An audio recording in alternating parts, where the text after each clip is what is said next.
njengesisebenzi namhlanje besikhuluma ukuthi asinalutho lokuthakazelela esingathi celebration asilayo, kodwa siyalithakazelela ilanga leli ngenxa ukuthi ilanga lezisebenzi.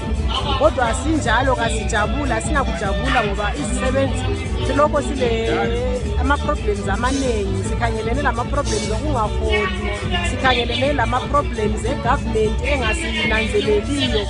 Sibona ngokuthi i-government kayisinanzeleli ngokuxosha amanesi ezama ukuthi atshengisele ukuthi iholo labo lincane. Sibona nge-government ithreathena lama-teacher ukuthi bafuna ku-strike, izikolo zivulwa. Ngakho thina njenge-CTU sithi siyabasapota labo bantu, lama-teacher siyabasapota. I-strike sama-teacher sithi kasiye phambili. Njalo njenge-CTU sikhanyelela ukuthi sizayenza i-national strike ezavala ilizwe lonke.